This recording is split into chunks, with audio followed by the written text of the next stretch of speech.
بندے کے حق میں دنیا کی حقیقت اور ماہیت یاد رہے کہ صرف دنیا کی مذمت کا علم حاصل کر لینا ہی کافی نہیں ہے جب تک یہ معلوم نہ ہو کہ مذموم دنیا کون سی ہے، کس دنیا سے بچنا چاہیے اور کس دنیا سے نہ بچنا چاہیے۔ اس اعتبار سے مذموم دنیا اور قابل اجتناب دنیا کا تعین ضروری ہوا، کیونکہ یہی رہروان حق کی دشمن اور راہ حق کی رہزن ہے۔ جاننا چاہیے کہ دنیا و آخرت تمہارے دل کی دو حالتوں کا نام ہے، حالت قریبہ اور حالت بعیدہ۔ پہلی حالت یعنی موت سے پہلے کی حالت کا نام دنیا ہے، اور دوسری حالت یعنی موت کے بعد والی حالت کا نام آخرت ہے۔ اس سے معلوم ہوا کہ جن چیزوں سے موت سے پہلے آدمی کی غرض، خواہش اور لذت وابستہ رہتی ہے وہ اس کے حق میں دنیا ہے، لیکن اس سے یہ نہ سمجھ لینا چاہیے کہ ہر وہ چیز جس کی طرف تمہاری رغبت ہو یا تم اس سے لذت پاتے ہو وہ بری ہے، بلکہ ان چیزوں کی 3 قسمیں ہیں۔ پہلی قسم میں وہ چیزیں داخل ہیں جو آخرت میں تمہارے ساتھ رہیں گی اور موت کے بعد ان کا ثمرہ ظاہر ہوگا، اور یہ صرف 2 چیزیں ہیں، علم اور عمل۔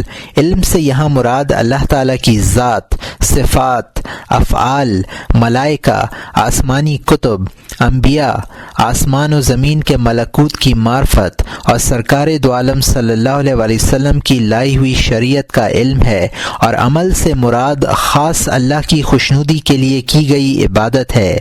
بعض مرتبہ عالم علم سے اتنا مانوس ہو جاتا ہے کہ وہ اس کے نزدیک لذیذ ترین چیز بن جاتی ہے، وہ اس لذت پر کسی دوسری لذت کو ترجیح ہی نہیں دیتا، علم کی خاطر کھانا پینا اور سونا سب بھول جاتا ہے، شادی بیاہ نہیں کرتا، کیونکہ اسے جو لذت علم میں ملتی ہے وہ ان چیزوں میں نہیں ملتی ہے۔ لیکن جب ہم مذموم دنیا کا ذکر کرتے ہیں تو اسے شمار نہیں کرتے بلکہ اسے آخرت میں شمار کرتے ہیں۔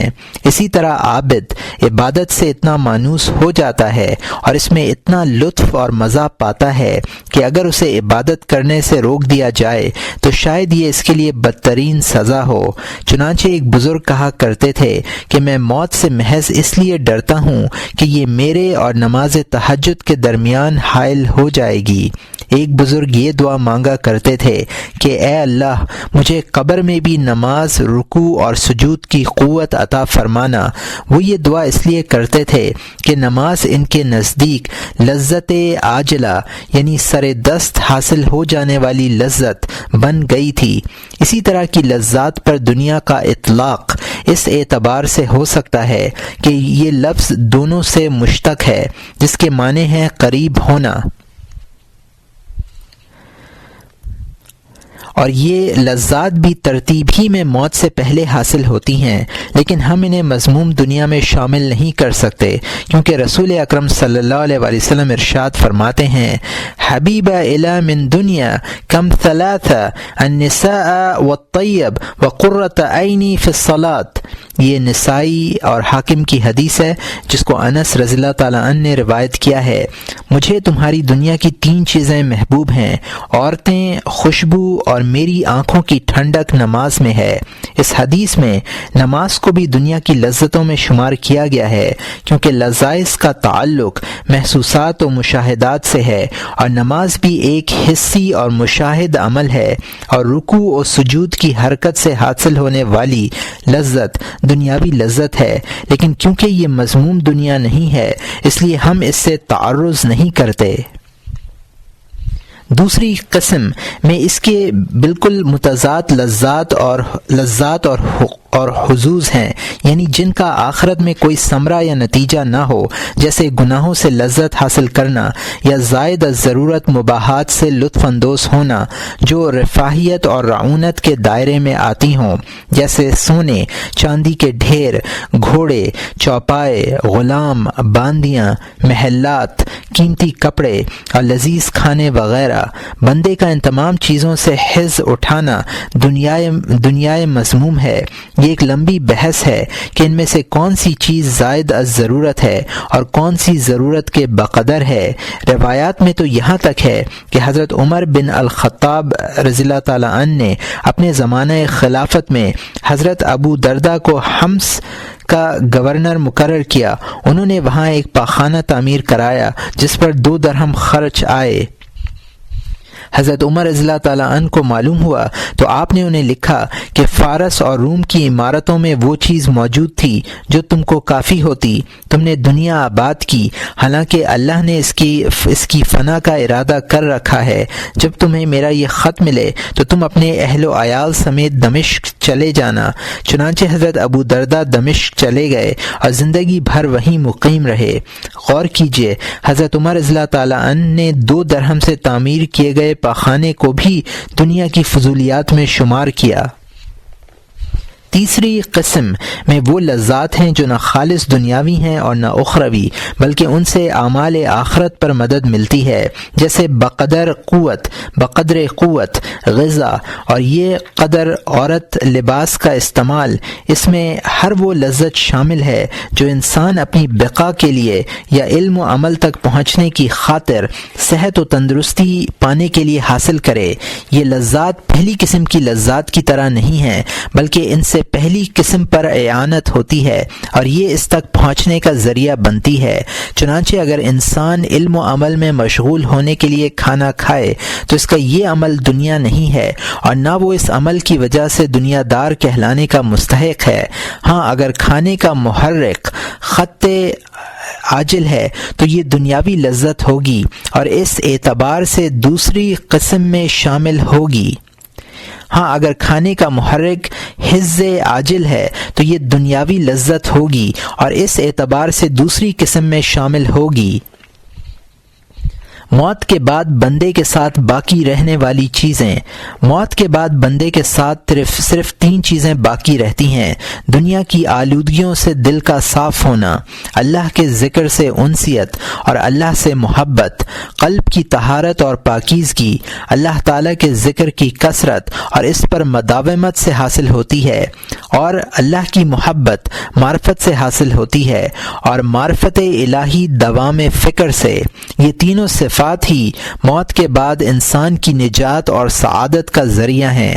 دنیا کی شہوتوں سے قلب کی طہارت اس لیے نجات دہندہ ہے کہ عذاب اور آدمی کے درمیان حائل ہو جاتی ہے، جیسا کہ روایات میں وارد ہے: ان اعمال العبد تنازل عنه فاذا جاء العذاب من قبل رجليه جاء قيام الليل يدفع عنه واذا جاء من جهت يديه جاءت الصدقة قد فاء عنه۔ الحدیث طبرانی، عبد الرحمن ابن سمرہ۔ بندے کے اعمال اس کی طرف سے لڑیں گے، مثلا جب عذاب پاؤں کی طرف سے آئے گا تو تہجد اس کو روکے گی، اور جب ہاتھوں کی طرف سے آئے گا تو صدقہ اس کو روکے گا۔ انس مع اللہ اور محبت الہی سعادت کی کنجیاں ہیں۔ یہ دونوں بندے کو باری تعالی کی دیدار اور ملاقات کی لذت سے ہمکنار کرتے ہیں، اور یہ سعادت مرنے کے بعد فوراً حاصل ہو جاتی ہے، اور دیدار الہی کے وقت تک جو جنت میں داخل ہوگا یہی حال رہتا ہے۔ قبر جنت کا خوبصورت باغیچہ بن جاتی ہے، اور کیوں نہ بن جائے کہ صاحب قبر کا صرف ایک ہی محبوب تھا، دنیا میں تھا تو محبوب کی زیارت نہیں کر سکتا تھا، کچھ رکاوٹیں تھیں، موت سے یہ رکاوٹیں دور ہو گئیں، قید زندگی سے آزاد ہو گیا، محبوب اور اس کے درمیان جو دنیا کی دیوار حائل تھی وہ دور ہو گئی، اب وہ آخرت میں خوشی خوشی رکاوٹوں اور آفتوں سے مامون ہو کر قدم رکھے گا۔ درمیان میں طالب دنیا کو قبر میں عذاب ہوتا ہے، کیوں نہ ہو، اس کا محبوب صرف ایک تھا اور وہ تھی دنیا، یہ محبوب اس سے چھین لیا گیا، اور اس کے اور محبوب کے درمیان قبر کی دیوار حائل ہو گئی، اور محبوب تک پہنچانے والے تمام راستے مسدود ہو گئے۔ کسی شاعر کا شعر ہے: ما حال من كان له واحد غیب عنه ذلك الواحد۔ ترجمہ: اس شخص کا کیا حال ہوگا جس کا ایک ہی محبوب ہو اور وہی نگاہوں سے اوجھل ہو جائے۔ موت عدم یعنی فنا ہونے کا نام نہیں ہے، بلکہ موت سے آدمی کی محبوب چیزیں چھٹ جاتی ہیں اور وہ باری تعالی کے حضور پیش ہوتا ہے۔ اس سے معلوم ہوا کہ راہ آخرت کا مسافر وہی ہے جو ہمیشہ ذکر فکر میں مشغول رہتا ہو اور ان اعمال پر کاربند ہو جس سے دنیا کی شہوتیں اور خواہشات ختم ہو جائیں اور وہ تمام لذات دنیاوی سے کنارہ کش ہو جائے۔ اور یہ تمام باتیں صحت اور تندرستی کے بغیر ممکن نہیں ہیں، اور تندرستی غذا، لباس اور مسکن سے حاصل ہوتی ہے، اور ان میں سے ہر ایک کا حصول اسباب پر موقوف ہے۔ چنانچہ جو شخص ضرورت کے بقدر لباس، غذا اور مسکن حاصل کرے وہ دنیا دار کہلانے کا مستحق نہیں ہے، بلکہ دنیا اس کے حق میں آخرت کی کھیتی ہوگی۔ لیکن اگر اس نے ان چیزوں کو حفظ نفس کے لیے یا عیش کوشی کی غرض سے حاصل کیا تو دنیا دار ہوگا اور ان لوگوں میں شمار کیا جائے گا جو دنیاوی لذتوں سے دلچسپی رکھتے ہیں۔ دنیاوی لذات میں رغبت کی قسمیں۔ تاہم دنیاوی لذتوں میں رغبت کی بھی دو قسمیں ہیں، ایک وہ جس کی رغبت رکھنے والا آخرت کے عذاب کا نشانہ بنتا ہے، اس کا نام حرام ہے، اور دوسری وہ جو رغبت رکھنے والے کو آخرت کے اعلیٰ درجات تک نہ پہنچنے دے بلکہ اسے طویل محاسبے میں مبتلا کر دے، اس کا نام حلال ہے۔ اہل بصیرت جانتے ہیں کہ میدان قیامت میں حساب کے لیے دیر تک ٹھہرنا بھی عذاب ہی ہے۔ حدیث شریف میں ہے فمن نوقش الحساب عذب، یہ بخاری و مسلم کی حدیث ہے جس کو عائشہ رضی اللہ عنہا نے روایت کیا ہے، جس سے حساب میں جرح کی جاتی ہے اسے پہنچتی ہے۔ ایک حدیث میں ہے حلالہا حساب و حرامہا عذاب، یہ ابن ابی الدنیا اور بہقی کی حدیث ہے جس کو علی ابن ابی طالب رضی اللہ تعالی عنہ نے موقوفاً روایت کیا ہے۔ دنیا کا حلال حساب ہے اور حرام عذاب ہے۔ ایک مرتبہ ارشاد فرمایا حلالہا عذابا الا انہ اخفى من عذاب الحرام، دنیا کا حلال بھی عذاب ہے مگر یہ کہ حرام کے عذاب کی بنسبت ہلکا ہے۔ بلکہ اگر حساب و کتاب نہ ہو، محض نفس کی حقیر اور فانی لذات و خواہشات کی وجہ سے جنت کے اعلیٰ درجات میں کمی اور دل کا بلند درجات سے محرومی پر ملول ہونا بھی کسی عذاب سے کم نہیں ہے۔ اپنی اس حالت کو تم دنیا کی حالت پر قیاس کر سکتے ہو۔ جب تم اپنے ہم اثر اور ہم مرتبہ لوگوں کو کسی میدان میں آگے بڑھتے ہوئے دیکھتے ہو تو کس قدر حسرت ہوتی ہے اور قلب اپنی پسماندگی پر کتنا پریشان ہوتا ہے، حالانکہ تم یہ بات جانتے ہو کہ یہ دنیاوی رتبے اور نعمتیں عارضی ہیں، ان میں قدورتیں ہیں، انہیں دوام اور بقا نہیں ہے۔ غور کرو، جب تم دنیا کی نعمتوں کے نہ ملنے پر اتنے ملول خاطر اور افسردہ ہوتے ہو تو اس وقت تمہارا کیا حال ہوگا جب تمہارے ہمسر آخرت کے میدان میں گوئے سبقت لے جائیں گے اور تم اس سعادت عظمیٰ سے محروم رہ جاؤ گے جس کی عظمت کا اظہار الفاظ کے ذریعے ممکن نہیں۔ بہرحال جو شخص دنیا کی زندگی میں کسی لذت سے بہرور ہوگا، خواہ کسی پرندے کی خوش آوازی سے یا گل و گلزار کے خوبصورت مناظر سے یا میٹھے اور ٹھنڈے پانی کے ایک گھونٹ سے، آخرت میں اس کا حصہ کم ضرور ہو جائے گا۔ یہی معنی ہیں حضرت صلی اللہ علیہ وسلم کے اس ارشاد مبارک کے جو آپ نے حضرت عمر بن الخطاب رضی اللہ تعالی عنہ سے مخاطب ہو کر فرمایا تھا، اور اشارہ ٹھنڈے پانی کی طرف تھا۔ ھذا من النعیم الذی یسأل عنہ، یہ ان نعمتوں میں سے ہے جن کے بارے میں سوال کیا جائے گا۔ اور یہاں مترجم نے حاشیے میں لکھا ہے کہ یہ روایت کتاب الاطعمہ میں گزری ہے، اور یہاں مترجم کا حاشیہ ختم ہوتا ہے۔ آخرت میں سوال کا جواب دینے میں ذلت، خوف، خطرہ، مشقت اور انتظار ہے، اور یہ سب امور حظ آخرت میں کمی کرتے ہیں۔ اسی لیے جب حضرت عمر رضی اللہ تعالیٰ عنہ کو پیاس لگی اور آپ کے سامنے شہد سے میٹھا کیا ہوا ٹھنڈا پانی پیش کیا گیا تو آپ دیر تک پیالہ ہاتھوں میں لیے رہے اور اسے ادھر ادھر گھماتے رہے، پھر لانے والے کی طرف بڑھاتے ہوئے فرمایا اعزلوا عنی حسابها، مجھ سے اس کا حساب دور کر دو۔ حاصل یہ ہے کہ دنیا کا قلیل و کثیر اور حرام و حلال سب ملعون ہیں، صرف اس مقدار کو اس حکم سے خارج کیا جا سکتا ہے جو اللہ کے خوف پر آدمی کی اعانت کرے، اس لیے کہ اتنی مقدار دنیا نہیں کہلائے گی۔ جس شخص کی معرفت جتنی قوی اور مضبوط ہوگی اتنا ہی وہ دنیا کی نعمتوں سے کنارہ کش رہے گا۔ ایک مرتبہ حضرت عیسیٰ علیہ السلام نے سونے کے ارادے سے لیٹتے ہوئے اپنا سر ایک پتھر پر رکھ لیا تھا۔ ابلیس نے کسی انسان کی صورت میں نمودار ہو کر کہا کہ آپ دنیا کی طرف راغب ہو گئے ہیں۔ یہ سنتے ہی وہ پتھر نکال کر پھینک دیا۔ اسی طرح حضرت سلیمان علیہ السلام باوجود یہ کہ انہیں دنیا کی سلطنت اور زمین کے خزانوں کی کنجیاں حاصل تھیں، لیکن خود جو کی روٹی کھاتے تھے اور دوسروں کو لذیذ کھانے اور بہترین غذائیں کھلایا کرتے تھے۔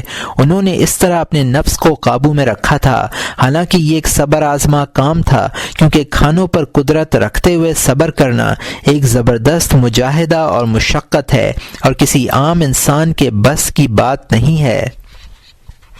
یہی وجہ تھی کہ اللہ تعالیٰ نے ہمارے نبی کریم صلی اللہ علیہ وآلہ وسلم سے دنیا کی نعمتیں دور رکھی تھیں، چنانچہ آپ کئی روز بھوکے رہا کرتے تھے۔ یہ ترمذی ابن ماجہ کی حدیث ہے جس کو ابن عباس رضی اللہ تعالیٰ عنہ نے روایت کیا ہے۔ بعض اوقات بھوک کی شدت کی وجہ سے اپنے پیٹ پر پتھر باندھ لیا کرتے تھے، اور یہاں مترجم نے حاشیہ میں لکھا ہے کہ یہ روایت پہلے بھی گزر چکی ہے، اور یہاں مترجم کا حاشیہ ختم ہوتا ہے۔ انبیاء علیہم الصلاۃ والسلام اور اولیاء اللہ پر مسلسل سختیوں اور آزمائشوں کی وجہ بھی یہی ہے کہ آخرت میں ان کا حصہ زیادہ سے زیادہ ہو، اور دنیا کی کسی لذت کی وجہ سے آخرت میں ان کا حصہ کم نہ ہو۔ یہ ایسا ہی ہے جیسے کوئی شفیق باپ اپنے بیٹے کو لذیذ پھل کھانے سے روک دے اور اسے پچھنے لگوانے اور فاسد خون نکلوانے پر مجبور کرے۔ ایسا وہ اپنے بخل یا سخت دلی کی بنا پر نہیں کرتا، بلکہ بیٹے کی بھلائی کی خاطر اپنی شفقت و محبت سے مجبور ہو کر کرتا ہے۔ اس تفصیل سے یہ بات اچھی طرح واضح ہو گئی ہے کہ جو چیز خاص اللہ کے لیے ہے وہ دنیا نہیں ہے، اور جو اللہ کے لیے نہیں ہے وہ دنیا ہے۔ دنیا کی 3 قسمیں۔ یہاں یہ سوال کیا جا سکتا ہے کہ وہ کون سی چیز ہے جو خاص اللہ ہی کے لیے ہے۔ اس کا جواب یہ ہے کہ اشیاء کی 3 قسمیں ہیں۔ ایک قسم میں وہ چیزیں شامل ہیں جن کا اللہ کے واسطے ہونا مقصود ہی نہیں ہو سکتا، جیسے معاصی، ممنوع امور اور مباحات میں انواع و اقسام کی نعمتیں۔ یہ سب چیزیں خالص دنیا ہیں، صورتاً بھی اور معنی بھی۔ دوسری قسم میں وہ چیزیں ہیں جو بظاہر اللہ کے لیے ہو سکتی ہے، لیکن اس میں غیر اللہ کو بھی داخل کیا جا سکتا ہے۔ یہ 3 چیزیں ہیں: فکر، ذکر اور شہوات سے دور رہنا۔ چنانچہ اگر کوئی شخص ان تینوں باتوں پر خفیہ طور پر عمل کرے اور حکم الہی اور خوف آخرت کے علاوہ کوئی ان کا محرک یا داعی نہ ہو تو یہ اللہ کے لیے ہی دنیا سے ان کا کوئی تعلق نہیں ہے۔ اور اگر فکر سے غرض یہ ہو کہ علم حاصل کر کے لوگوں پر اپنی برتری اور تفوق ظاہر کرے گا، ان میں قبولیت حاصل کرے گا، یا ذکر اس لیے کرے گا کہ لوگ اسے عارف باللہ کہیں، یا مال کی اور صحت کی حفاظت اور خلق خدا میں عابد و زاہد مشہور ہونے کے لیے شہوات سے باز رہے، اگر ذکر، فکر اور ترک شہوت کے یہ مقاصد ہوں تو یہ حقیقت میں دنیا کے عمل شمار ہوں گے، اگرچہ اپنے ظاہر سے یہ اللہ کے ساتھ مخصوص عمل محسوس ہوتے ہیں۔ تیسری قسم میں وہ چیزیں شامل ہیں جو بظاہر حفظ نفس کے لیے مخصوص لگتی ہیں لیکن معنی اللہ کے لیے ہو سکتی ہیں، جیسے غذا، نکاح اور وہ تمام امور جس سے اس کی اور اس کے اہل و عیال کی بقا وابستہ ہے۔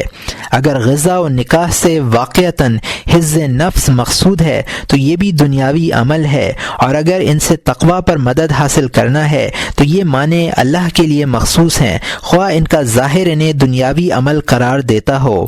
رسول اکرم صلی اللہ علیہ وسلم ارشاد فرماتے ہیں من طلب الدنیا حلالا مکاثرا مفاخرا لقی اللہ وهو علیہ غضبان ومن طلبها استعفاف عن المسالة والصيانة لنفسه جاء يوم القيامة ووجهه كالقمر ليلة البدر۔ یہ ابو نعیم فی الحلیہ اور بحقی کی حدیث ہے جس کو ابو ہریرہ رضی اللہ تعالیٰ عنہ نے روایت کیا ہے۔ جو شخص دنیا کو بطریق حلال زائد از ضرورت اظہار مفاخرت کے لیے حاصل کرے وہ قیامت کے دن اللہ تعالیٰ سے اس حال میں ملاقات کرے گا کہ اللہ اس پر ناراض ہوگا، اور جو شخص مانگنے کی ذلت سے بچنے کے لیے اور اپنے نفس کی حفاظت کی خاطر دنیا طلب کرے تو وہ قیامت کے دن اس حال میں آئے گا کہ اس کا چہرہ 14ویں رات کے چاند کی طرح چمکتا ہوا ہوگا۔ غور کرو، مقصد اور ارادے کے اختلاف سے حکم کتنا مختلف ہو گیا۔ اس تفصیل سے یہ بھی ثابت ہو گیا ہے کہ دنیا اسی حس کا نام ہے جو دنیا کی زندگی میں حاصل ہو جائے اور جس کا آخرت کی زندگی سے کوئی تعلق نہ ہو۔ اسی کو ہوائے نفسانی سے تعبیر کرتے ہیں۔ قرآن کریم کی اس آیت میں اسی کی طرف اشارہ ہے، وَنَهَى النَّفْسَ عَنِ الْهَوَىٰ فَإِنَّ الْجَنَّةَ هِيَ الْمَأْوَىٰ۔ پارہ نمبر 30، رکوع نمبر 4، آیت نمبر 40 اور 41۔ اور ہوائے نفس کا مجموعہ یہ 5 امور ہیں جو باری تعالی نے اس آیت میں جمع فرما دیے ہیں۔ انما الحیات الدنیا لعب ولہو وزینۃ وتفاخر بینکم وتکاثر فی الاموال والاولاد۔ پارہ نمبر 27، رکوع نمبر 19، آیت نمبر 20۔ دنیاوی حیات محض لہو و لعب اور ایک ظاہری زینت اور باہم ایک دوسرے پر فخر کرنا اور اموال و اولاد میں ایک دوسرے سے اپنے کو زیادہ بتلانا ہے۔ اور وہ چیزیں جن سے یہ 5 چیزیں حاصل ہوتی ہیں 7 ہیں۔ زُيِّنَ لِلنَّاسِ حُبُّ الشَّهَوَاتِ مِنَ النِّسَاءِ وَالْبَنِينَ وَالْقَنَاطِيرِ الْمُقَنطَرَةِ مِنَ الذَّهَبِ وَالْفِضَّةِ وَالْخَيْلِ الْمُسَوَّمَةِ وَالْأَنْعَامِ وَالْحَرْثِ ذَلِكَ مَتَاعُ الْحَيَاةِ الدُّنْيَا۔ پارہ نمبر 3، رکوع نمبر 10، آیت نمبر 14۔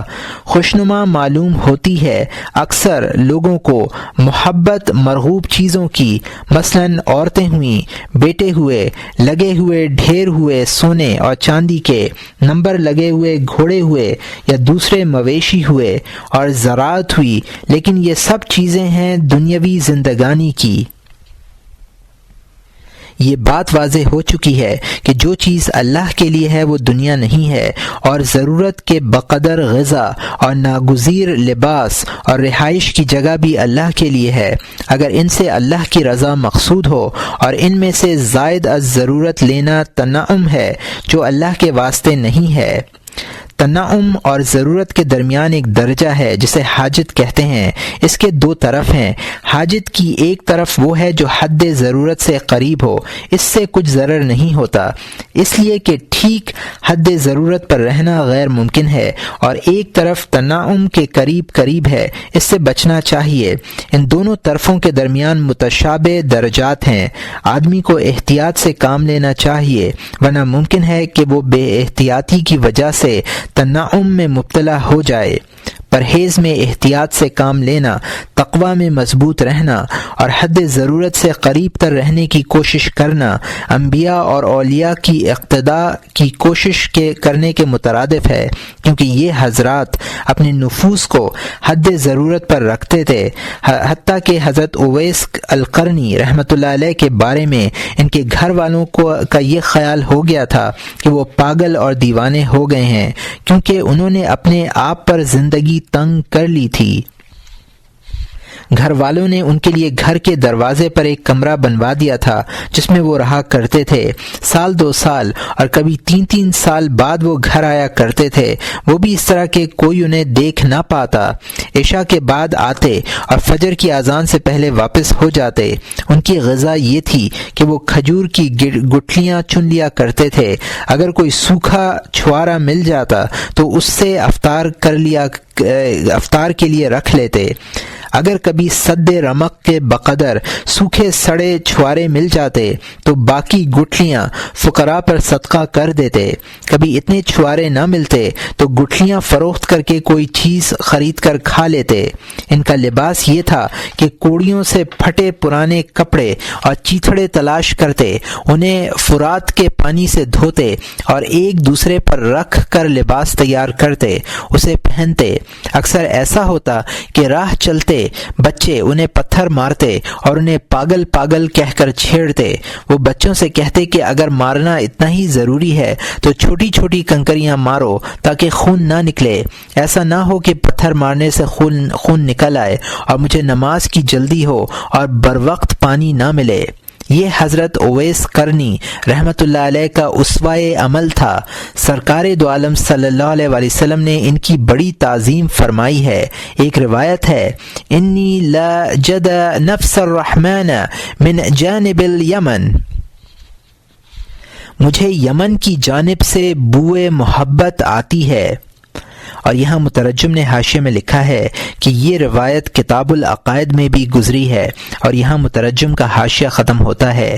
جب حضرت عمر فاروق رضی اللہ تعالیٰ عنہ خلیفہ مقرر ہوئے تو آپ نے لوگوں کو جمع کیا اور فرمایا کہ تم میں سے جو لوگ عراق کے رہنے والے ہوں وہ کھڑے ہو جائیں۔ عراق کے باشندے کھڑے ہو گئے۔ اس کے بعد فرمایا صرف وہ لوگ کھڑے رہیں جو کوفہ کے ہیں، باقی سب لوگ بیٹھ جائیں۔ اہل کوفہ کے علاوہ سب لوگ بیٹھ گئے۔ اس کے بعد فرمایا قبیلہ مراد کے علاوہ سب لوگ بیٹھ جائیں، چنانچہ قبیلہ مراد کے لوگ کھڑے رہے، باقی تمام افراد بیٹھ گئے۔ اس کے بعد فرمایا تم میں سے جو لوگ قرن کے رہنے والے ہوں وہ کھڑے رہیں۔ راوی کہتے ہیں کہ کھڑے رہنے والوں میں صرف ایک شخص رہ گیا۔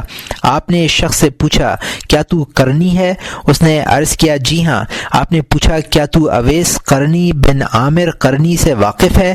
اس نے عرض کیا جی ہاں، میں انہیں جانتا ہوں، لیکن ان سے آپ کو کیا واسطہ؟ بخدا ہمارے قبیلے میں ان سے زیادہ احمق اور دیوانہ، وحشی اور ذلیل کوئی دوسرا نہیں ہے۔ حضرت عمر رضی اللہ تعالیٰ عنہ یہ سن کر رونے لگے اور فرمایا میں نے ان کے متعلق اپنی طرف سے کچھ نہیں کہا ہے، میں نے وہ کہا ہے جو رسول اکرم صلی اللہ علیہ وآلہ وسلم نے ارشاد فرمایا، یدخلوا فی شفاعت مثل ربیعت و مضر۔ یہ جز ابن السماک کی حدیث ہے جس کو ابو امام رضی اللہ تعالیٰ عنہ نے روایت کیا ہے۔ اس کی شفاعت سے ربیعہ و مضر قبیلوں کے برابر لوگ جنت میں جائیں گے۔ حرم ابن حبان کہتے ہیں کہ جب میں نے حضرت عمر رضی اللہ تعالیٰ عنہ کی زبان سے یہ بات سنی تو کوفہ کی طرف چلا۔ میرا مقصد اس کے علاوہ کچھ نہ تھا کہ اویس القرنی رحمۃ اللہ علیہ کو تلاش کروں گا اور ان سے کچھ پوچھوں گا۔ بہرحال میں ان کے پاس اس وقت پہنچا جب وہ دوپہر کے وقت نہر فرات کے کنارے بیٹھے ہوئے وضو کر رہے تھے اور اپنے کپڑے دھو رہے تھے۔ میں نے ان اوصاف کی مدد سے انہیں پہچان لیا جو لوگوں سے سن رکھے تھے۔ وہ ایک لحیم شحیم شخص تھے، ان کا رنگ شدید گندمی تھا، سر منڈا ہوا تھا، داڑھی گھنی تھی، کچھ عجیب مضطرب و پریشان نظر آ رہے تھے، انتہائی کریہ المنظر تھے۔ میں نے انہیں سلام کیا، انہوں نے سلام کا جواب دیا۔ میں نے مصافحہ کے لیے ہاتھ بڑھایا لیکن انہوں نے مصافحہ کرنے سے انکار کر دیا۔ میں نے کہا اے اویس، اللہ تم پر رحم فرمائے اور تمہاری مغفرت کرے، تمہارا کیا حال ہے؟ میری پرسش احوال سے ان کی آنکھوں میں آنسو آ گئے اور ان پر رقت طاری ہو گئی، وہ بھی روئے اور میں بھی رو دیا۔ اس کے بعد فرمایا اے ابن حبان، اللہ تجھے زندہ رکھے، تو کیسا ہے اور یہاں کیا لینے آیا ہے اور تجھے میرا پتہ کس نے بتلایا ہے؟ میں نے کہا تمہاری طرف اللہ تعالیٰ نے میری رہنمائی کی ہے۔ انہوں نے کہا لا الہ الا اللہ سبحان اللہ ان کان وعد ربنا لمفعولا، اللہ کے سوا کوئی معبود نہیں، اللہ پاک ہے، بلا شبہ ہمارے رب کا وعدہ پورا ہونے والا ہے۔ راوی کہتے ہیں کہ مجھے بڑی حیرت ہوئی کہ انہوں نے مجھے پہچان لیا، جبکہ اس سے پہلے نہ میں نے انہیں دیکھا تھا نہ انہوں نے مجھے دیکھا تھا۔ میں نے ان سے پوچھا کہ آپ کو میرا اور میرے والد کا نام کیسے معلوم ہوا کہ میں نے آج سے پہلے آپ کو دیکھا تک نہیں تھا۔ انہوں نے جواب دیا کہ مجھے علیم و خبیر نے خبر دی ہے، جب میرے نفس نے تیرے نفس سے گفتگو کی تو میری روح نے تیری روح کو پہچان لیا۔ جس طرح جسموں کے لیے نفوس ہیں اسی طرح ارواح کے لیے بھی نفوس ہیں۔ مومنین ایک دوسرے کو پہچانتے ہیں اور آپس میں محبت رکھتے ہیں، اگرچہ وہ کبھی ملے نہ ہوں، نیز ایک دوسرے سے شناسائی رکھتے ہیں اور ایک دوسرے سے بات چیت کرتے ہیں، اگرچہ ایک کا گھر دوسرے سے دور ہو اور ان کے درمیان کئی منزلوں کا بعد ہو۔ راوی کہتے ہیں کہ میں نے عرض کیا مجھے کوئی ایسی حدیث سنائیے جو آپ نے سرکار دو عالم صلی اللہ علیہ وسلم سے سنی ہو۔ انہوں نے کہا میں نے رسول اکرم صلی اللہ علیہ وسلم کی زیارت نہیں کی اور نہ مجھے ان کی خدمت میں رہنے کا اتفاق ہوا ہے، البتہ میں نے ایسے افراد دیکھے ہیں جنہیں رسول اکرم صلی اللہ علیہ وسلم کی محبت نصیب رہی ہے، اور انہی لوگوں سے میں نے آپ کے ارشادات سنے ہیں جس طرح تم نے سنے ہیں۔ میں اپنے آپ پر حدیث بیانی کا دروازہ نہیں کھولنا چاہتا اور نہ یہ چاہتا کہ لوگ مجھے محدث، مفتی یا قاضی کہیں۔ اے حرم ابن حبان، میرا دل لوگوں سے مستغنی اور بے نیاز ہے۔ میں نے عرض کیا کوئی آیت پڑھیے، آپ کی زبان مبارک سے وہی سن لوں۔ میرے لیے دعا فرمائیے اور مجھ کو ایسی نصیحت فرمائیے جسے میں یاد رکھوں اور آئندہ کی زندگی میں اس پر عمل کروں۔ مجھے آپ سے اللہ کے لیے شدید محبت ہو گئی ہے۔ راوی کہتے ہیں میری یہ بات سن کر وہ اپنی جگہ سے اٹھے اور مجھے نہر فرات کے کنارے پر لے گئے اور فرمایا اعوذ باللہ السمیع العلیم من الشیطان الرجیم، میں اللہ سمیع و علیم کی پناہ چاہتا ہوں مردود شیطان سے۔ پھر روئے اور کہنے لگے الحق قول ربی واصدق الحدیث حدیثہ واصدق الکلام کلامہ، میرے رب کا قول سچا ہے، سب سے سچی اس کی بات ہے اور سب سے سچا کلام اس کا کلام ہے۔ اس کے بعد یہ آیت تلاوت فرمائی وما خلقنا السماوات والارض وما بینہما لاعبین ما خلقناہما الا بالحق ولکن اکثرہم لا یعلمون۔ پارہ نمبر 25، رکوع نمبر 15، آیت نمبر 38 اور 39۔ اور ہم نے آسمانوں اور زمین کو اور جو کچھ ان کے درمیان میں ہے اس کو اس طور پر نہیں بنایا کہ ہم فعل عبث کرنے والے ہوں، بلکہ ہم نے ان دونوں کو کسی حکمت ہی سے بنایا ہے، لیکن اکثر لوگ نہیں سمجھتے۔ یہ آیت انہوں نے انہ هو العزیز الرحیم تک پڑھی۔ اس کے بعد ایک زبردست آہ بھری، میں یہ سمجھا کہ شاید بے ہوش ہو گئے ہیں۔ پھر کہنے لگے اے ابن حبان، تیرے والد ابن حبان انتقال کر گئے ہیں، تو بھی ان قریب مرنے والا ہے، مرنے کے بعد تیرا ٹھکانہ دوزخ ہوگا یا جنت ہوگا۔ تیرے باپ آدم بھی مر گئے، تیری ماں حوا کا انتقال بھی ہوا، حضرت نوح علیہ السلام نے بھی انتقال کیا، حضرت ابراہیم خلیل اللہ کی بھی وفات ہوئی، حضرت موسیٰ کلیم اللہ بھی اس جہان فانی سے رخصت ہوئے، حضرت داؤد علیہ السلام خلیفۃ اللہ بھی موت کی آغوش میں پہنچے، سرکار دو عالم صلی اللہ علیہ وسلم نے بھی اس دنیا سے پردہ فرمایا، خلیفۃ المسلمین حضرت ابو بکر صدیق رضی اللہ تعالیٰ عنہ بھی رخصت ہوئے، میرے دوست اور مخلص ساتھی حضرت عمر فاروق رضی اللہ تعالیٰ عنہ بھی چلے گئے۔ پھر ہائے عمر کہہ کر رونے چلانے لگے۔ میں نے عرض کیا اللہ آپ پر رحم فرمائے، عمر رضی اللہ تعالیٰ عنہ ابھی حیات ہیں؟ انہوں نے کہا مجھے اللہ نے ان کی وفات کی خبر دی ہے اور میرا دل بھی یہی کہتا ہے کہ اب عمر زندہ نہیں ہے، اور وہی کیا میں اور تم بھی گویا مردوں ہی میں ہیں۔ اس کے بعد انہوں نے درود شریف پڑھا، پھر آہستہ آہستہ کچھ دعائیں کی۔ اس کے بعد کہنے لگے اے حرم ابن حبان، تجھے میری نصیحت یہی ہے کہ اللہ کی کتاب اور نیکوکار مومنوں کے طریقے پر کاربند رہنا۔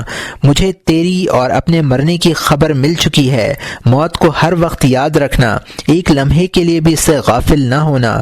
جب تو اپنی قوم میں واپس پہنچے تو انہیں موت سے خوف دلانا تمام امت کا خیرخواہ بن کر زندہ رہنا۔ خبردار، جماعت سے جدا نہ ہونا۔ اگر اس سے ایک بالشت بھی دور ہو گئے تو دین سے دور ہو جاؤ گے اور تمہیں پتہ بھی نہ چلے گا۔ پتہ اس وقت چلے گا جب قیامت کے روز تمہارا سفر دوزخ کے دروازے پر پہنچ کر ختم ہوگا۔ اپنے لیے بھی دعا کر اور میرے لیے بھی دعا مانگ۔ اس کے بعد انہوں نے یہ دعا کی: اے اللہ، یہ شخص دعویٰ کرتا ہے کہ اسے مجھ سے تیری خاطر محبت ہے اور اس نے تیرے ہی لیے مجھ سے ملاقات کی ہے۔ اسے جنت میں مجھ سے ملانا اور دارالسلام میں میرے پاس بھیجنا۔ جب تک یہ دنیا میں رہے اس کے جان و مال کی حفاظت کرنا، اسے دنیا کی تھوڑی سی چیز پر راضی رکھنا۔ تو نے جس قدر اسے دنیا عطا کی ہے اسے اس کے لیے آسان بنا دینا، اسے اپنی نعمتوں پر شکر کی توفیق عطا کرنا اور اسے میری طرف سے جزائے خیر دینا۔ پھر فرمایا: اے حرم ابن حبان، اب جاؤ، میں تمہیں اللہ کے سپرد کرتا ہوں۔ تم پر اللہ کی سلامتی، رحمتیں اور برکتیں نازل ہوں۔ آج کے بعد کبھی تم سے ملاقات نہ ہوگی۔ تم مجھے تلاش کرو گے، میں نہیں ملوں گا۔ مجھے شہرت پسند نہیں ہے، میں تنہائی پسند ہوں۔ میں جب تک ان لوگوں کے ساتھ ہوں غم و فکر میں مبتلا رہوں گا۔ اگرچہ میں تمہیں دیکھ نہ سکوں گا لیکن تم میرے دل میں رہو گے۔ مجھے یاد رکھنا اور میرے لیے دعا کرتے رہنا۔ میں تمہیں یاد رکھوں گا اور تمہارے لیے دعائیں کروں گا۔ انشاءاللہ اب تم یہاں سے جاؤ، میں بھی چلتا ہوں۔ راوی کہتے ہیں کہ میں نے ان کا ساتھ دینا چاہا تو انہوں نے روک دیا۔ کچھ دیر روئے، میں بھی رویا، پھر وہ آگے چل دیے۔ میں انہیں جاتے ہوئے دیکھتا رہا یہاں تک کہ وہ کسی گلی میں داخل ہو گئے۔ اس کے بعد بارہا میں نے لوگوں سے ان کے متعلق دریافت کیا لیکن کوئی شخص بھی کچھ نہ بتلا سکا۔ یہ تھا ان لوگوں کی سیرت کا ایک نمونہ جو آخرت کے راہ رو اور دنیا کی زندگی سے منحرف ہیں۔ دنیا کے بارے میں اب تک جو کچھ بیان کیا گیا اور انبیاء و اولیاء کے سیرت و کردار کی تفصیل کے ضمن میں جو کچھ گزرا، اس سے ثابت ہوتا ہے کہ جو کچھ زمین کے اوپر اور آسمان کے نیچے ہے دنیا ہے، سوائے ان چیزوں کے جو خاص اللہ کے لیے ہوں، اور دنیا کی ضد آخرت ہے، اور آخرت ہر اس عمل اور ہر اس چیز کا نام ہے جس سے اللہ کی مرضی کا قصد ہو۔ چنانچہ دنیا کی وہ مقدار جو اللہ کی اطاعت پر قوت حاصل کرنے کے لیے حاصل کی جائے وہ دنیا نہیں ہے۔ یہ بات ہم ایک فقہی مثال کے ذریعے بیان کیے دیتے ہیں۔ اگر کوئی حاجی یہ قسم کھا لے کہ وہ حج کے سفر میں سوائے حج کے کسی اور کام میں مشغول نہ ہوگا، پھر وہ اپنے سامان کی حفاظت اور سواری کے گھاس دانے یا ضرورت سفر کے بندوبست میں مشغول سمجھا جائے گا، کیونکہ یہ اعمال حج ہی سے متعلق ہیں۔ اسی طرح بدن نفس کی سواری ہے جس کے ذریعے انسان اپنی عمر کی مسافت طے کرنے میں مشغول ہے۔ بدن کی نگرانی اور اس کے کھانے پینے کا نظم کرنا اس سفر کا ایک اہم حصہ ہے۔ اس کے بغیر شاید ہی یہ سفر بخیر و خوبی تمام ہو، لیکن بدن کی بس اس قدر نگرانی کافی ہے جس سے چلنے کی قدرت باقی رہے۔ یہ نہیں ہے کہ اس کی لذتوں اور آسائشوں کا خیال رکھے اور عیش کے اسباب پیدا کرے۔ اس طرح وہ آخرت سے منحرف سمجھا جائے گا۔ ڈر ہے کہ ایسے آدمی کا دل سخت نہ ہو جائے۔ تنافس کہتے ہیں کہ میں مسجد حرام کے باب بنی شیبہ پر 7 دن تک بھوکا پیاسا پڑا رہا۔ 8ویں رات کو میں نے نیم بیداری کی حالت میں ایک آواز سنی۔ کوئی شخص کہہ رہا تھا کہ جو شخص دنیا میں سے اپنی ضرورت سے زیادہ لے گا اللہ تعالیٰ اس کا دل سیاہ کر دے گا، اس کی بصیرت سلب کر لے گا۔ یہ ہے دنیا کی حقیقت۔ اس پر اچھی طرح غور کر لینا چاہیے اور جان لینا چاہیے کہ یہ تمہاری دوست ہے یا دشمن۔ دنیا کی حقیقت اور ان اشغال کا بیان جن میں ڈوب کر انسان اپنے نفس کو، خالق کائنات کو اور موت کو بھول جاتا ہے۔ جاننا چاہیے کہ دنیا ان موجود اشیاء کا نام ہے جن سے انسان حظ اٹھاتا ہے اور جن کی اصلاح میں مشغول ہے۔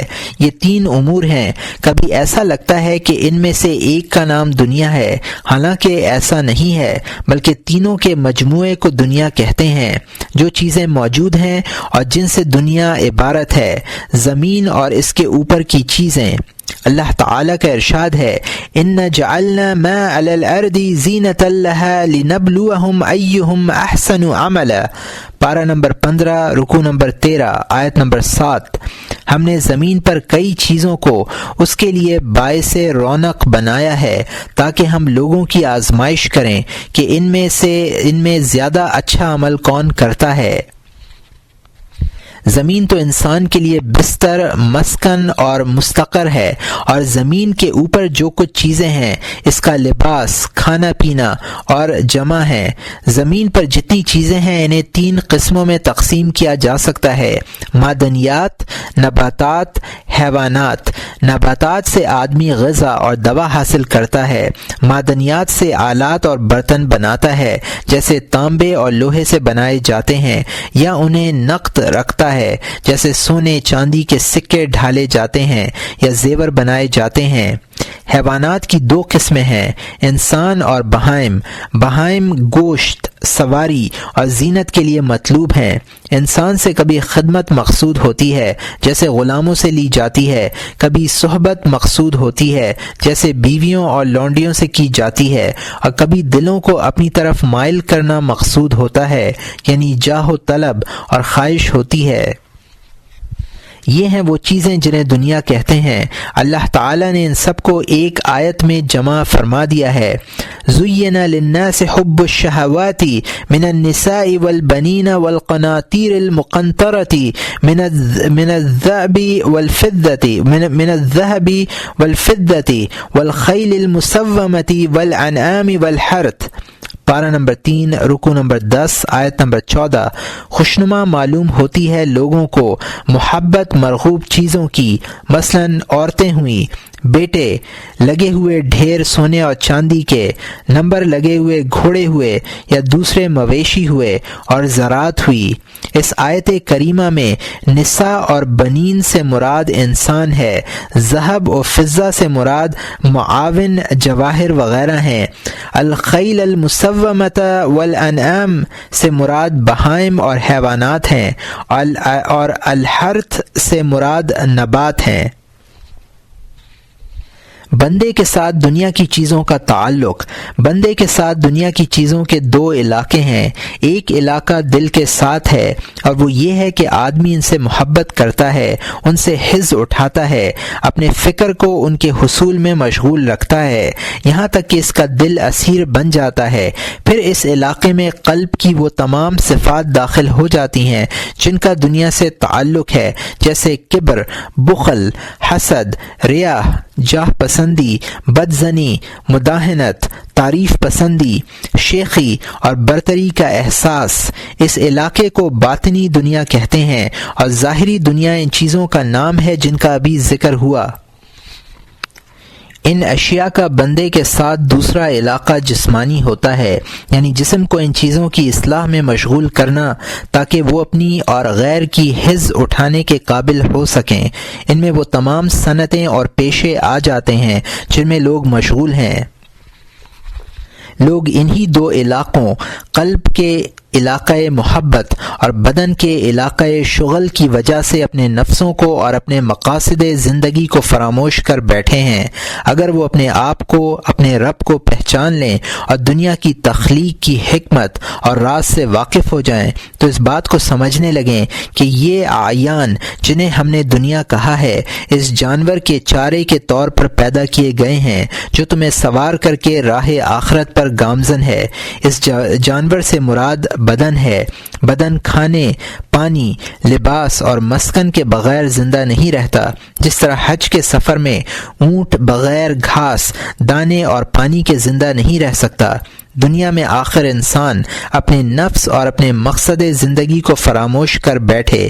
یہ ایسا ہے جیسے کوئی حاجی راستے کو منزلوں پر ٹھہر جائے اور اونٹنی کو خوب کھلائے پلائے، اس کی اچھی طرح نگہداشت کرے، اسے نہلائے دھلائے، طرح طرح کے کپڑے پہنائے، طرح طرح کی گھاس اکٹھی کرے، کبھی اس کے لیے ٹھنڈے پانی کا بندوبست کرنے بیٹھ جائے۔ اس طرح یقیناً قافلہ آگے بڑھ جائے گا اور یہ اونٹ کا قیدی پیچھے رہ جائے گا۔ وہ اونٹ کی خدمت میں اس قدر مصروف ہے کہ نہ اسے اپنے مقصد سفر کا احساس رہا ہے اور نہ یہ خیال رہا ہے کہ اگر قافلہ آگے بڑھ گیا تو وہ کس طرح اپنا سفر جاری رکھ سکے گا۔ یہ پروحشت جنگل اس کی قبر بن جائے گا، درندے نہ اسے چھوڑیں گے اور نہ اس کی اونٹنی کو۔ عقل مند حاجی کے پیش نظر صرف اس کا مقصد ہوتا ہے، وہ اونٹنی کی جس قدر خدمت کرے گا وہ بھی اسی مقصد کا ایک حصہ اور اس کی تکمیل کا ذریعہ ہوگی۔ وہ اپنے سواری کے جانور کی خدمت میں صرف اس قدر مشغول ہوگا جس سے اس کی طاقت باقی رہے اور وہ اپنے سوار کو منزل تک پہنچا سکے۔ یہی حال راہ آخرت کے عقل مند مسافر کا ہے، وہ بدن کی صرف اتنی خدمت کرتا ہے جتنی ضرورت ہوتی ہے۔ جس طرح آدمی بلا ضرورت بیت الخلا نہیں جاتا، اسی طرح وہ بھی بلا ضرورت بدن کی خدمت نہیں کرتا، اور ہمارے خیال میں پیٹ کے اندر کھانا ڈالنے اور پیٹ سے کھانا باہر نکالنے میں کوئی فرق نہیں ہے، یہ دونوں ہی بدن کی ضرورتیں ہیں۔ جس طرح کھانا بلا ضرورت باہر نہیں نکالا جاتا، اسی طرح بلا ضرورت داخل نہیں کرنا چاہیے۔ انسان کو جو چیز اللہ سے اور یوم آخرت سے زیادہ بے نیاز کرتی ہے وہ پیٹ ہے، اس لیے کہ غذا زیادہ ضروری ہے۔ لباس اور مسکن کا معاملہ اتنا مشکل نہیں جتنا پیٹ کا ہے۔ آدمی کھلے آسمان کے نیچے ننگا رہ سکتا ہے لیکن بھوکا پیاسا نہیں رہ سکتا۔ اگر لوگ یہ جان لیں کہ ان چیزوں کی حاجت کا سبب کیا ہے تو وہ صرف مقدار ضرورت پر اکتفا کریں۔ جو لوگ دنیاوی اشغال میں مستغرق ہیں اس کی وجہ یہ ہے کہ وہ دنیا کی حقیقت اور حکمت سے واقف نہیں ہیں اور یہ نہیں جانتے کہ دنیا میں ان کے حظوظ کس قدر ہیں۔ وہ اپنی جہالت اور غفلت کے باعث دنیا کے اشغال میں اس طرح پھنس گئے ہیں کہ انہیں اپنے مقاصد بھی یاد نہیں رہے، بس صرف دو کام یاد رہ گئے ہیں جن میں مشغول ہیں۔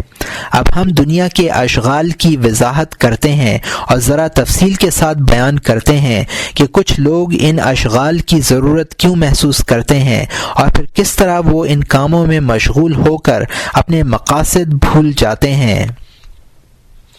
انسان کی تین ضرورتیں۔ دنیاوی اشغال وہ تمام صنعتیں اور پیشے ہیں جن میں لوگ ہمتاً مصروف ہیں، اور ان اشغال کی کثرت کی وجہ یہ ہے کہ انسان تین چیزوں کا محتاج ہے: غذا، لباس اور مکان۔ غذا زندہ رہنے کے لیے، لباس گرمی اور سردی دور کرنے کے لیے، اور مکان گرمی اور سردی دور کرنے اور بارش سے بچنے کے لیے، اور اس لیے بھی تاکہ بیوی بچے اور مال و متاع محفوظ رہیں۔ اللہ عز و جل نے ان تینوں میں سے کوئی چیز بھی ایسی نہیں بنائی جس میں انسان کی صنعت کو کچھ دخل نہ ہو۔ البتہ بہائم کے لیے یہ بات ہے، مثلا بہائم گھاس پھوس کھاتے ہیں، یہ غذا انہیں پکانی نہیں پڑتی، پھر گرمی اور سردی ان کے جسموں پر اثر انداز نہیں ہوتی، اس لیے نہ انہیں لباس کی ضرورت ہے اور نہ مکان کی۔ لباس ان کی کھال اور بال ہیں اور مکان ان کے جنگل اور صحرا ہیں۔ وہ کھلے آسمان کے نیچے زندگی گزار سکتے ہیں، انسان ایسا نہیں ہے۔ اسے اپنی ضروریات زندگی کے لیے 5 بنیادی صنعتوں اور پیشوں کی ضرورت پڑتی ہے: زراعت، چرانا، اقتناص یعنی شکار وغیرہ کے ذریعے غذا حاصل کرنا، بننا اور عمارت بنانا۔ تعمیر مکان کے لیے ہے، بننا اور اس کے متعلقات مثلا کاتنا اور سینہ پرونا لباس کے لیے ہیں، چرانا بہائم کی سواری اور ان کا گوشت کھانے کے لیے ہے، زراعت کھانے کے لیے ہے، اور اقتناص سے مراد یہ ہے کہ اللہ تعالیٰ نے جو شکار، معدن اور گھاس، لکڑی وغیرہ پیدا فرمائی ہے وہ حاصل کرنا۔ پیشوں کی تقسیم: کاشتکار غلہ پیدا کرتا ہے، چرواہا جانوروں کی حفاظت کرتا ہے، ان سے بچے حاصل کرتا ہے، مقتنص ایسی چیزیں حاصل کرتا ہے جو آدمی کی صنعت کے بغیر از خود وجود میں آتی ہیں۔ اس میں بہت سے فنون اور صنعتیں داخل ہیں، پھر ان میں سے ہر فن کے لیے آلات کی ضرورت ہے۔ یہ آلات یا تو نباتات، لکڑی وغیرہ سے بنائے جاتے ہیں، یا معاون، لوہے وغیرہ سے بنائے جاتے ہیں، یا حیوانات کی کھالوں سے بنائے جاتے ہیں۔ اس اعتبار سے 3 صنعتوں کی ضرورت اور ہوئی: بڑھئی گری، آہنگری اور چرم دوزی۔ یہ تینوں پیشے اور فن آلات سازی سے متعلق ہیں۔ بڑھئی سے ہماری مراد ہر وہ کاریگر ہے جو معدنیات کا کام کرے، خواہ وہ معدن لوہا ہو یا تانبا یا سونا وغیرہ۔ چرم دوست سے بھی ہر وہ کاریگر مراد ہے جو حیوانات کے چمڑے اور اس کے دیگر اجزاء کا کام کرے۔ یہ اصل فنون اور پیشے ہیں۔ انسان کی تخلیق اور اجتماعیت۔ پھر انسان کی تخلیق کچھ اس طرح سے ہوئی ہے کہ وہ تنہا زندگی نہیں گزار سکتا، بلکہ وہ اپنی جنس کے دوسرے افراد کے ساتھ اجتماعیت پر مجبور ہے۔ اس کے دو سبب ہیں۔ ایک سبب تو یہ ہے کہ وہ جنس انسان کی بقا کے لیے نسل بڑھانے کا محتاج ہے، اور یہ ضرورت مرد عورت کے ملاپ اور ازدواجی زندگی کے بغیر پوری نہیں ہوتی۔ دوسرا سبب یہ ہے کہ آدمی تنہا سب کام کرنے پر قادر نہیں ہے۔ کھانے پینے، لباس اور اولاد کی تربیت وغیرہ امور کے سلسلے میں وہ دوسروں کے تعاون کی ضرورت محسوس کرتا ہے۔ مرد و عورت کے ملاپ سے بچے پیدا ہوں گے، اور ایک شخص تنہا بچوں کی حفاظت و تربیت سے لے کر ان کے غذا و لباس کی فراہمی تک تمام ذمہ داریوں کا متحمل نہیں ہو سکتا۔ پھر گھر میں بیوی بچوں کی اجتماعیت ہی کافی نہیں ہے، بلکہ زندگی گزارنے کے لیے ضروری ہے کہ بہت سے افراد ہوں، تاکہ ہر شخص ایک مخصوص صنعت اختیار کرے۔ ایک شخص کاشتکاری کہ تمام کام تنہا انجام نہیں دے سکتا، کیونکہ کاشتکاری کے لیے آلات کی ضرورت ہے، اور آلات کی تیاری آہن گر اور بڑھئی کے بغیر نہیں ہو سکتی، اور غلے سے غذا کی تیاری کے لیے آٹا پیسنے والے اور روٹی پکانے والے کی ضرورت ہے۔ اسی طرح کوئی شخص تنہا لباس بھی تیار نہیں کر سکتا، کیونکہ اولاً اسے روئی کی کاشت کرنی ہوگی، پھر بنائی اور سلائی کے آلات تیار کرنے ہوں گے۔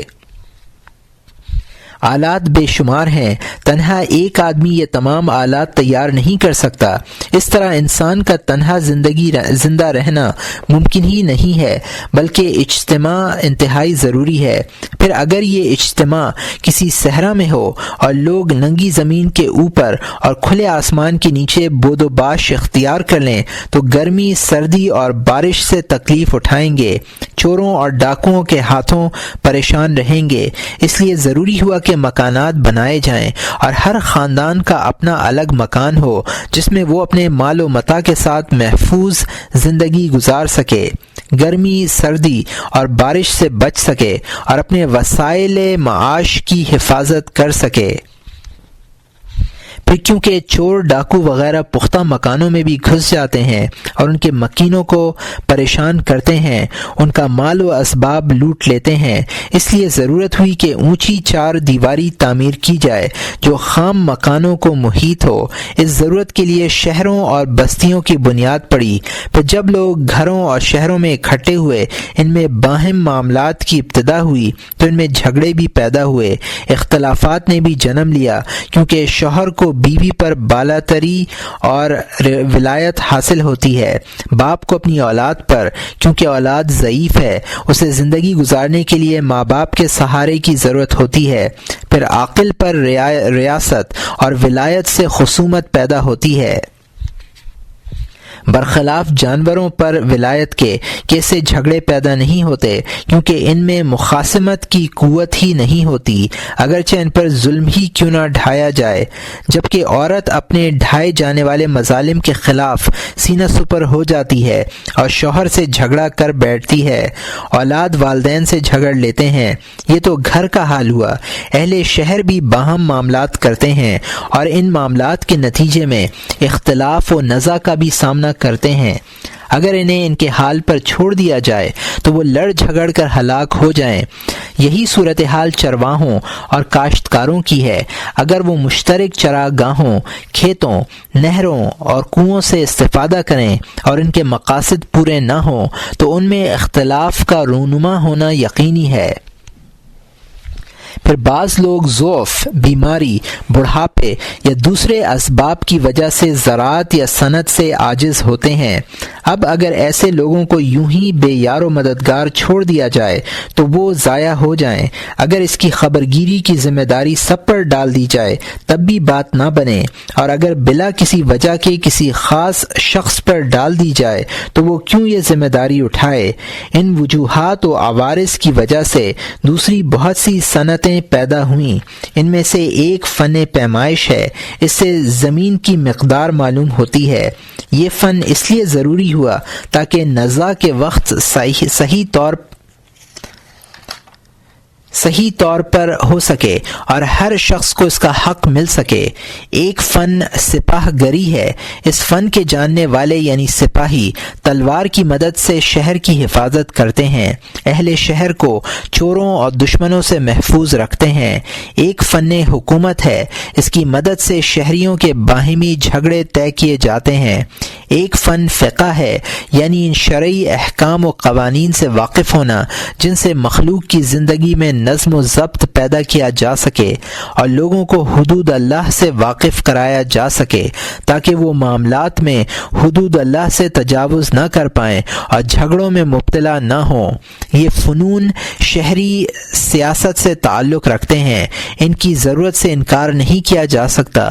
ان فنون میں صرف وہی مخصوص لوگ مشغول ہو سکتے ہیں جو علم، تمیز اور ہدایت وغیرہ صفات رکھتے ہوں۔ ظاہر ہے اگر یہ لوگ ان فنون میں مشغول ہوں تو وہ دوسرے کام نہیں کر سکتے۔ انہیں معاش کی ضرورت ہے اور اہل شہر کو ان کی ضرورت ہے۔ اس لیے اگر بالفرض تمام اہل شہر جنگ میں مشغول ہو جائیں تو تمام صنعتیں معطل ہو کر رہ جائیں۔ اس طرح اگر تمام سپاہی طلب رزق کے لیے صنعتوں اور پیشوں میں لگ جائیں تو شہر غیر محفوظ ہو جائے اور اہل شہر کی زندگی ہر وقت خطرات سے گھری رہے۔ اس طرح یہ ضرورت پیش آئی کہ ایسے لوگوں کو معاش اور رزق پر وہ اموال خرچ کیے جائیں جن کا کوئی مالک نہ ہو، یا دشمنوں میں لوٹا ہوا مال ان کے مصارف کے لیے خاص کیا جائے۔ اگر یہ اہل دیانت اور اصحاب شہر کو اپنے مال سے ان کی مدد کرنی پڑے گی تاکہ وہ شہر کی حفاظت کی صورت میں ان کی مدد کر سکے۔ اس طرح خراج کی ضرورت پیش آئی۔ خراج کے پہلو سے بہت سی ضرورتیں جنم لیتی ہیں۔ مثلا ایک ضرورت تو یہ ہے کہ کوئی ایسا شخص ہونا چاہیے جو کاشتکاروں اور مالداروں پر انصاف کے ساتھ خراج کی رقم مقرر کر سکے۔ اسی کے ساتھ ایک ایسے شخص کی بھی ضرورت ہے جو خراج کی رقم وصول کر سکے۔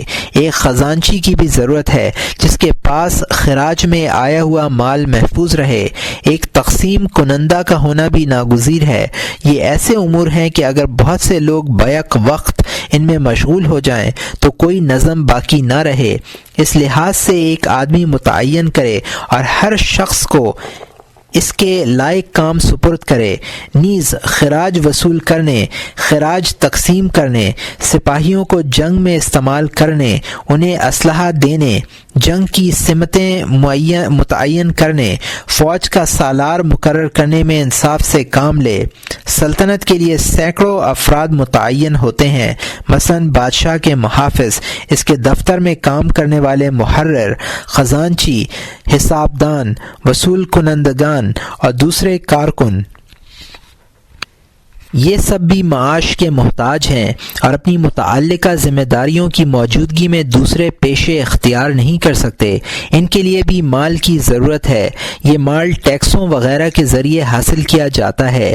اس سے معلوم ہوا کہ آدمی صنعتوں میں 3 قسم کے ہیں: اول کاشتکار، چرواہے اور پیشہ ور، دوم اہل سیف، سوم وہ لوگ جو پہلی قسم کے لوگوں سے لے کر دوسری قسم کے لوگوں کو دیتے ہیں۔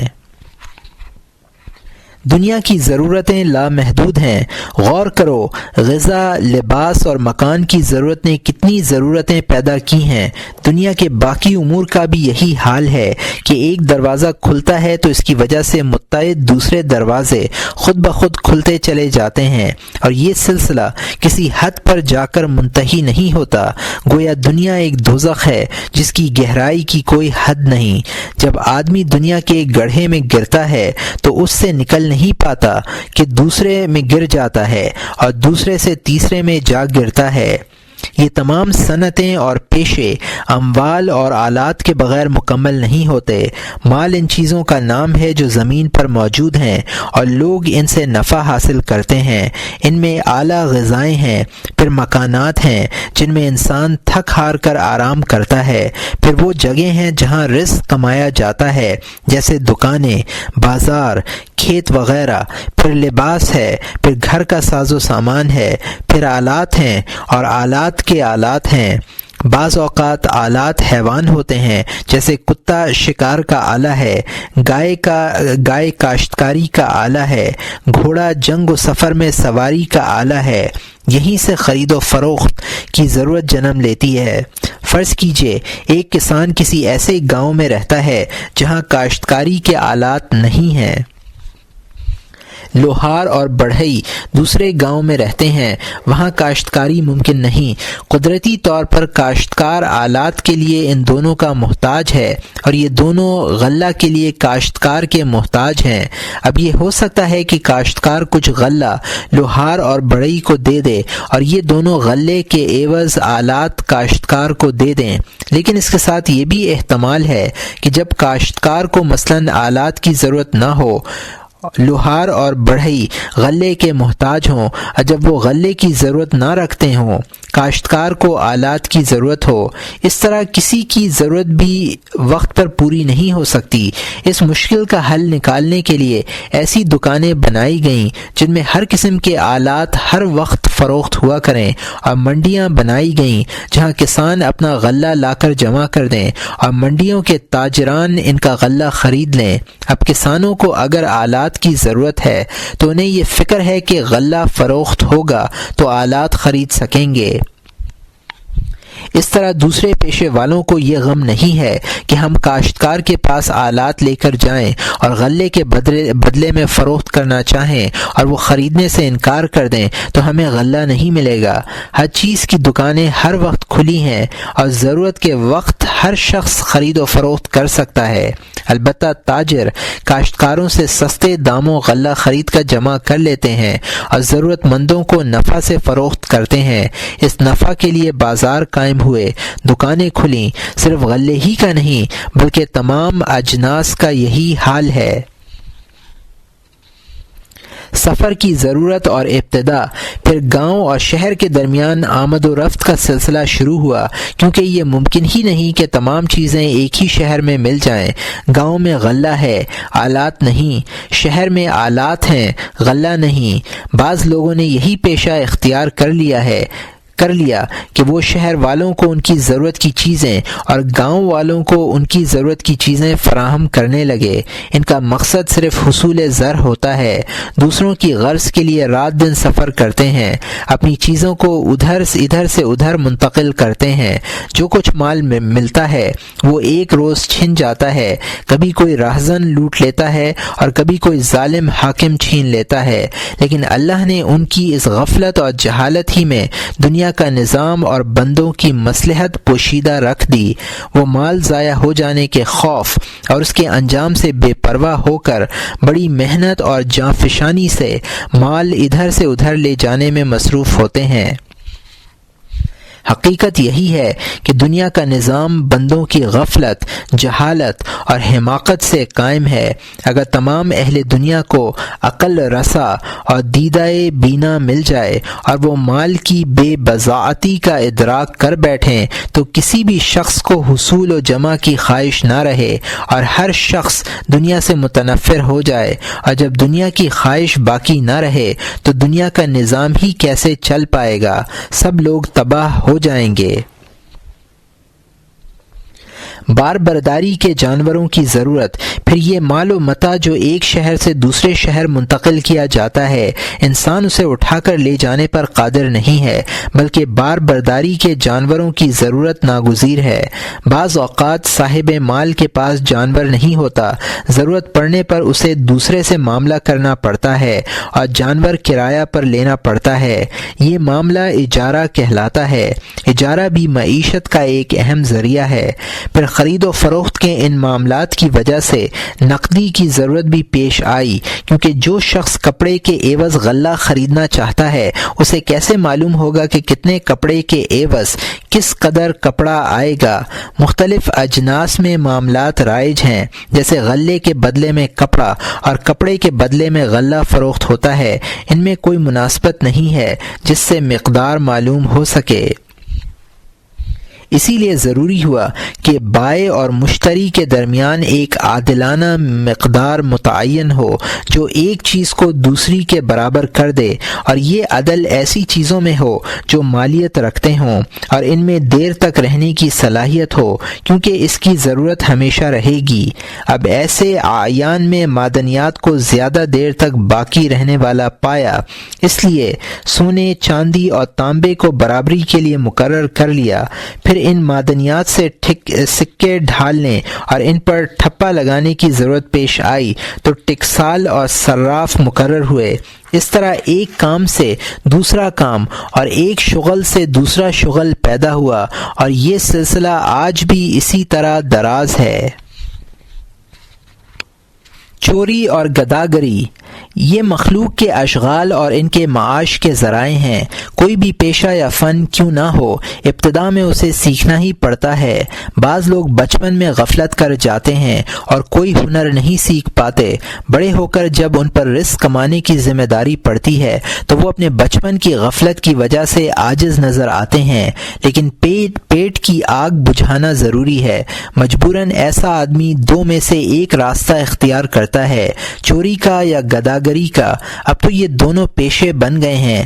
ان کا حاصل یہی ہے کہ دوسروں کی کمائی پر ہاتھ صاف کریں اور اپنے پیٹ کی دوزخ بھریں۔ اگرچہ لوگ اپنی ہر امکانی کوشش مال کی حفاظت کے لیے صرف کر دیتے ہیں، لیکن چوروں نے بھی حفاظتی انتظامات سے نمٹنے کے ہیلے تلاش کر لیے ہیں، اور گداگر بھی فنی تدابیر پر عمل پیرا نظر آتے ہیں۔ کبھی بہت سے چور گروہ بنا کر ایک دوسرے کے تعاون سے ڈاکہ ڈالتے ہیں۔ کمزور چور دیواروں میں نقب لگا کر یا چھتوں میں شگاف کر کر کمند لگا کر مکانوں میں گھستے ہیں۔ کچھ اٹھائی گیرے اور جیب کترے بن جاتے ہیں۔ گداگروں نے بھی طرح طرح کے ہیلے نکال لیے ہیں، اس خیال سے کہ لوگ صحیح اعضاء رکھنے والے اور ہٹے کٹے فقیروں کو کچھ نہیں دیتے، اپنی اور اپنے بچوں کی آنکھیں پھوڑ دیتے ہیں اور اعضاء کاٹ دیتے ہیں تاکہ لوگ ترس کھائیں اور زیادہ سے زیادہ جیبیں خالی کریں۔ بعض چالاک فطرت لوگ معذوری کا بہانہ کر لیتے ہیں، دیدہ بینا رکھتے ہوئے بھی اندھے بن جاتے ہیں، جسم پر پٹیاں باندھ لیتے ہیں تاکہ لوگ سمجھیں بیچارے خدام یا کسی سنگین بیماری میں مبتلا ہیں۔ بعض اپنے آپ کو دیوانہ یا فالج زدہ ظاہر کرتے ہیں، حالانکہ فی الحقیقت وہ اچھے خاصے ہوتے ہیں۔ ان کی دماغی حالت بھی صحیح ہوتی ہے اور جسمانی بھی۔ بعض لوگ مسخرے بن جاتے ہیں اور طرح طرح کی حرکتیں کر کے مشاہدین کو ہنساتے ہیں، اور دیکھنے والے ان کی احمقانہ حرکتوں سے خود بھی احمق بن جاتے ہیں اور انہیں اپنا مال دے ڈالتے ہیں۔ کچھ لوگ اپنی اعلیٰ صلاحیتوں سے حیرت میں ڈال دیتے ہیں، مثلاً خوش آوازی سے اشعار سنا کر یا مسجع عبارت پڑھ کر۔ موضوع اشعار کا اثر دلوں میں زیادہ ہوتا ہے، خاص طور پر اس وقت جبکہ ان میں مذہبی تعصب کی جھلک بھی ہو، جیسے حضرات صحابہ رضوان اللہ علیہم اجمعین اور اہل بیت کے مناقب پر مشتمل اشعار۔ عشق مجازی اور باطل محبت کے قصوں پر مشتمل اشعار بھی دل کو لبھاتے ہیں، جیسا کہ بہت سے گداگر ڈھول بجا بجا کر اس طرح کے فرضی گیت الاپتے پھرتے ہیں۔ اسی دائرے میں وہ لوگ آتے ہیں جو تعویذات اور دوا کے نام پر گھاس فروخت کر دیتے ہیں، اور خریدنے والا یہ سمجھتا ہے کہ میں دوا خرید رہا ہوں۔ بچے اور جاہل اس طرح کے لوگوں کے فریب میں زیادہ آتے ہیں۔ قرعہ اور فال کے ذریعے پیشن گوئیاں کرنے والے بھی اسی شمار میں ہیں۔ نیز اسی جنس میں وہ لوگ بھی ہیں جو برسر منبر وعظ کہتے ہیں، اور وعظ و تقریر ان کی دینی یا علمی غرض نہیں ہوتی، بلکہ دوسروں کا مال لینا اور عوام کے دلوں کو اپنی طرف متوجہ کرنا مقصود ہوتا ہے۔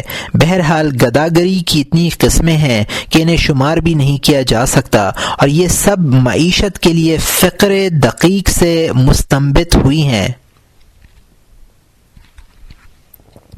یہ ہیں مخلوق کے اشغال، کسب اور اعمال معیشت۔ لوگ رات دن انہی اعمال میں لگے رہتے ہیں۔ ہر شخص پر پیسہ کمانے کی دھن سوار ہے اور مال کو اپنا مقصد زندگی بنائے ہوئے ہے۔ وہ اپنے اس کام میں اتنا منہمک ہے کہ نہ اسے اپنے وجود کا احساس رہا ہے اور نہ اپنے مقصد زندگی کا خیال رہا ہے اور نہ مرنے کے بعد کی زندگی کا خیال رہا ہے۔ تمام لوگ دنیا کے لیے سرگرداں ہیں اور حیران و پریشان پھر رہے ہیں۔ ان کی کمزور عقلوں اور ناپختہ دماغوں پر دنیائے اشغال کی کدورت اتنی زیادہ راسخ ہو گئی ہے کہ ان کے خیالات بھی فساد سے محفوظ نہیں رہے۔ دنیا میں منہمک لوگوں کی قسمیں۔ دنیا میں منہمک لوگوں کے خیالات میں مطابقت نہیں ہے اور نہ سب کا مقصود ایک ہے۔ کسی کا نقطہ نظر کچھ ہے، کسی کا خیال کچھ ہے۔ چنانچہ ایک گروہ ایسا ہے جس میں شامل لوگوں کی آنکھوں پر غفلت اور جہالت کے دبیس پردے پڑ گئے ہیں، اور ان کی آنکھوں میں یہ صلاحیت ہی باقی نہیں رہی کہ اپنے انجام پر نظر ڈال سکیں۔ ان کا کہنا یہ ہے کہ ہمیں چند روز دنیا میں رہنا ہے، اس لیے محنت کرنی چاہیے تاکہ رزق کما سکیں اور کھا سکیں، اور کھا کر قوت حاصل کر سکیں تاکہ پھر رزق کمانے پر قدرت پا سکیں۔ یعنی وہ کمانے کے لیے کھاتے ہیں اور کھانے کے لیے کماتے ہیں۔ یہ کاشتکاروں، پیشہ وروں اور ان لوگوں کا نقطۂ نظر ہے جنہیں نہ دنیا کی آرائش میسر ہے اور نہ دین میں ان کا کوئی مقام ہے۔ وہ دن میں اس لیے خون پسینہ ایک کرتے ہیں تاکہ رات کو پیٹ بھر کر کھا سکیں، اور رات کو اس لیے کماتے ہیں تاکہ دن میں محنت کے قابل ہو سکیں۔ یہ ایک ایسا سفر اور یہ ایک ایسی گردش ہے جو صرف موت پر ختم ہوگی۔ کچھ لوگ اپنی تخلیق کا مقصد سمجھنے کا دعویٰ کرتے ہیں۔ ان کا کہنا یہ ہے کہ شریعت کا مقصد یہ نہیں ہے کہ انسان محض عمل کرتا رہے اور دنیا میں کسی لذت سے بہرہور نہ ہو، بلکہ سعادت یہ ہے کہ آدمی اپنے بطن اور فرج کی شہوتیں پوری کر لے۔ یہ لوگ بھی اپنے نفسوں کو فراموش کر بیٹھے اور عورتوں کی صحبت اور لذیذ کھانوں میں اس طرح پڑے کہ انہیں کچھ یاد نہ رہا، جانوروں کی طرح زندگی گزارنے لگے، اور اس پر دعویٰ یہ ہے کہ یہ شہوتیں اصل مقصود ہیں۔ ایسے ہی لوگ اللہ تعالی کی یاد اور آخرت کے تصور سے غافل ہیں۔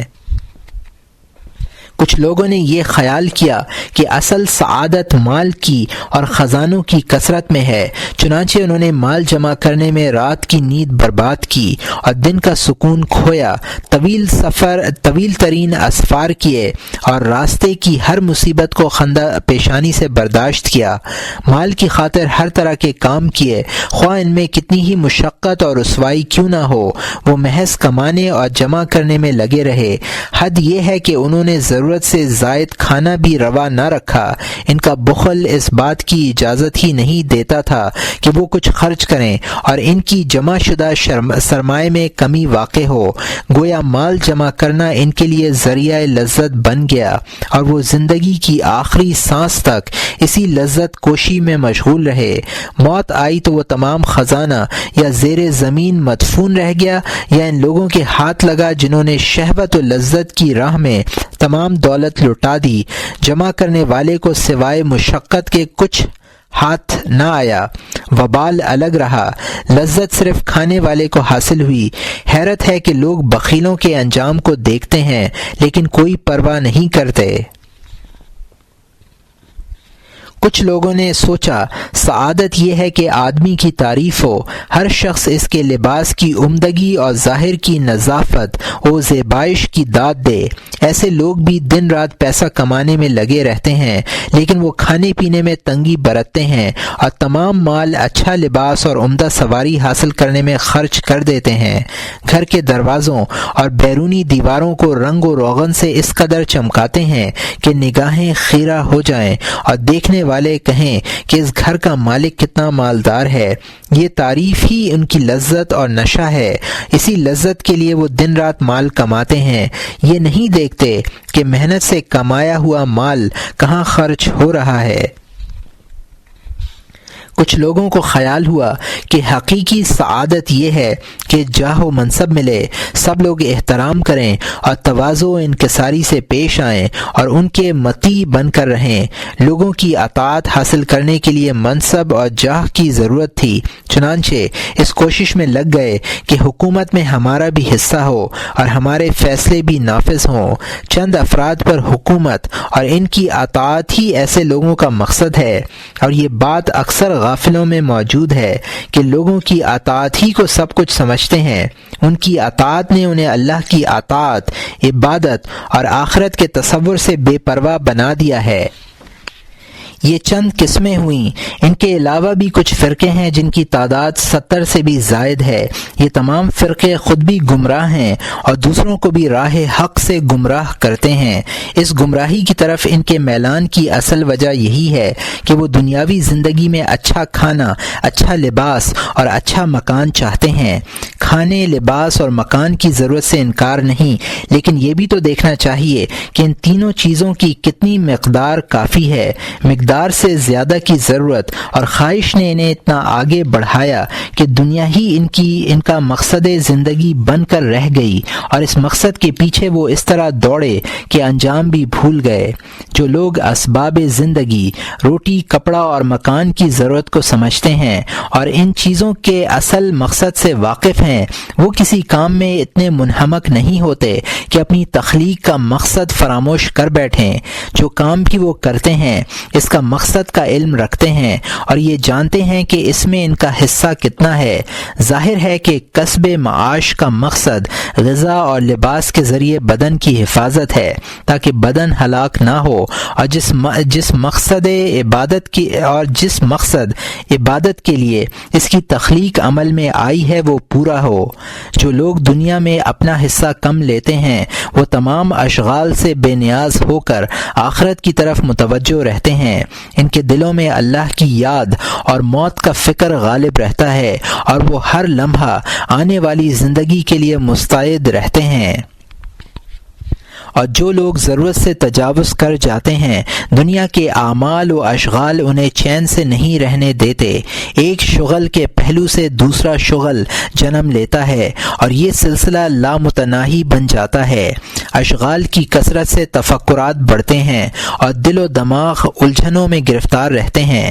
ایسا شخص جس کا دل ہر وقت دنیا میں مشغول ہو اور جس کے دماغ پر دنیا چھائی رہتی ہو، وہ اللہ کو کیسے یاد کر سکتا ہے؟ یہ دنیا میں انہماک رکھنے والوں کا حال ہے۔ جو لوگ اس حقیقت کا ادراک رکھتے ہیں وہ دنیا سے اعراض کرتے ہیں، لیکن شیطان ان سے حسد کرتا ہے اور انہیں اعراض کرنے میں بھی گمراہ کر دیتا ہے۔ چنانچہ دنیا سے اعراض کرنے والوں کے بھی کئی گروہ بن گئے۔ ایک گروہ کا خیال ہوا کہ دنیا محنت و مشقت کی جگہ ہے اور آخرت سعادت کا گھر ہے۔ جو آخرت میں پہنچا سعادت سے ہمکنار ہوا، خواہ اس نے دنیا میں عبادت کی ہو یا عبادت نہ کی ہو۔ اسی بنا پر انہوں نے یہ سمجھا کہ صحیح راستہ یہ ہے کہ دنیا کی مصیبت سے چھٹکارا پانے کے لیے آدمی اپنے نفس کو ہلاک کر ڈالے۔ چنانچہ ہندوؤں کے ایک فرقے کے لوگ آگ میں گر کر اپنے آپ کو موت کی آغوش میں پہنچا دیتے ہیں اور یہ سمجھتے ہیں کہ اس طرح جل کر مرنے سے ہمیں دنیا کی مصائب و آلام سے نجات مل جاتی ہے۔ ایک گروہ کا خیال ہے کہ خودکشی سے کوئی فائدہ نہیں، بلکہ پہلے بشری صفات کا خاتمہ کرنا ضروری ہے۔ اخروی سعادت غضب اور شہوت کو قطعی طور پر نفس سے جدا کرنے میں ہے۔ اس گروہ کے افراد نے اپنی انسانی اور فطری اوصاف کو نیست و نابود کرنے کے لیے سخت ترین مجاہدے کیے۔ بعض لوگوں نے نفس پر اتنی سختی کی کہ ریاضت کے دوران مر گئے۔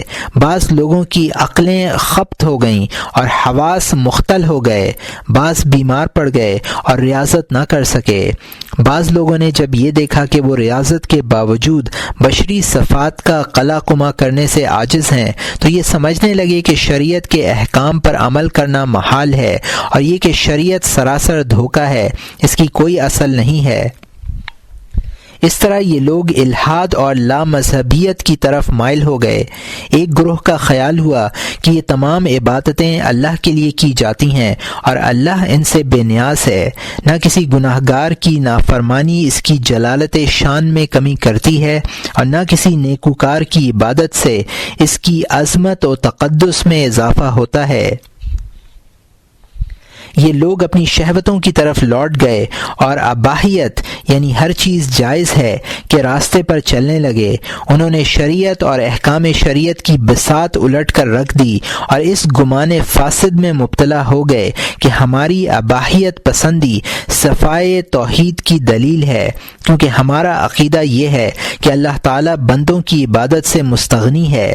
ایک گروہ نے یہ خیال کیا کہ عبادت سے مجاہدہ مقصود ہے تاکہ بندہ اس مجاہدہ عبادت کے ذریعے معرفت الہی تک پہنچ سکے۔ معرفت حاصل ہو جانے کا مطلب یہ ہے کہ مقصد پورا ہو گیا، اب مزید کسی مجاہدے کی ضرورت نہیں۔ اس طرح یہ لوگ مجاہدہ اور عبادت چھوڑ بیٹھے اور یہ دعویٰ کرنے لگے کہ اللہ کی معرفت نے ہمیں مکلفات کے قیود سے آزاد کر دیا ہے، ہمیں مکلفات کی قیود سے آزاد کر دیا ہے۔ صرف عوام شرعی احکام پر عمل کرنے کے پابند ہیں۔ اس طرح کے گمراہ فرقے بھی بے شمار ہیں اور ان کے باطل عقائد اتنے زیادہ ہیں کہ انہیں احاطہ تحریر میں لانا بھی بڑا دشوار ہے۔ ان فرقوں میں صرف وہ فرقہ نجات پائے گا جو حضرت صلی اللہ علیہ وسلم اور آپ کے اصحاب رضوان اللہ علیہم اجمعین کی سنت پر عمل پیرا ہوگا، یعنی نہ دنیا کو کلی طور پر چھوڑے گا اور نہ شہوات کو بالکل ختم کرے گا، دنیا میں سے اتنا حصہ لے گا جو راہ آخرت کے لیے توشہ بن سکے اور وہ شہوتیں چھوڑے گا جو شرعی اطاعت کے دائرے سے خارج ہوں۔ صحیح العقیدہ مومن کو نہ ہر شہوت کی اتباع کرنی چاہیے اور نہ ہر شہوت کو چھوڑنا چاہیے، بلکہ اعتدال کی راہ اپنانی چاہیے۔ نہ دنیا کی ہر شے چھوڑنی چاہیے اور نہ دنیا کی ہر شے حاصل کرنی چاہیے، بلکہ اللہ تعالی کی پیدا کی ہوئی چیزوں کا مقصد سمجھ کر اس مقصد کی حفاظت کرنی چاہیے۔ چنانچہ وہ اتنی غذا لے جس سے عبادت پر قوت میسر آ سکے اور اتنا مکان حاصل کرے جو اسے چوروں اور سرد و گرم موسم کی سختیوں سے محفوظ رکھ سکے، اور اتنا کپڑا لے جو بدن ڈھانپ سکے اور بدلتے ہوئے موسموں کا ساتھ دے سکے، تاکہ جب دل بدن کے شغل سے فارغ ہو جائے تو اللہ تعالیٰ کی طرف متوجہ ہو سکے اور تمام عمر ذکر و فکر میں مشغول رہ سکے، اور ساتھ ہی اپنی اپنی شہوات کا نگراں بھی رہے تاکہ وہ ورع و تقوی کی حدود سے تجاوز نہ کر سکیں۔ یہ تمام امور فرقہ ناجیہ یعنی صحابہ کرام رضی اللہ عنہم کی اقتداء سے علم میں آتی ہے۔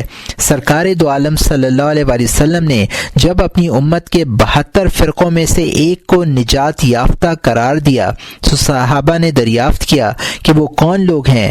آپ صلی اللہ علیہ وسلم نے فرمایا وہ اہل سنت والجماعت ہیں۔ عرض کیا گیا اہل سنت والجماعت کون ہیں؟ فرمایا وہ لوگ جو میرے اور میرے اصحاب کے راستے پر ہیں۔ یہ لوگ راہ اعتدال پر گامزن تھے اور اس واضح اور روشن راستے پر چلنے والے تھے جس کی تفصیل ہم سابقہ سطور میں کر چکے ہیں۔ وہ لوگ دنیا کو دنیا کے لیے نہیں بلکہ دین کے لیے حاصل کرتے تھے، نہ وہ راہبانہ زندگی اختیار کرتے تھے اور نہ ہندو انتہا پسندوں کے طریقوں پر دنیاوی علائق سے لا تعلق ہو جاتے تھے۔ ان کے معاملات میں نہ افراد تھا اور نہ تفرید تھی، بلکہ افراد و تفرید کے درمیان کی راہ ان کی راہ تھی۔ اعتدال ہی اللہ کو محبوب ہے۔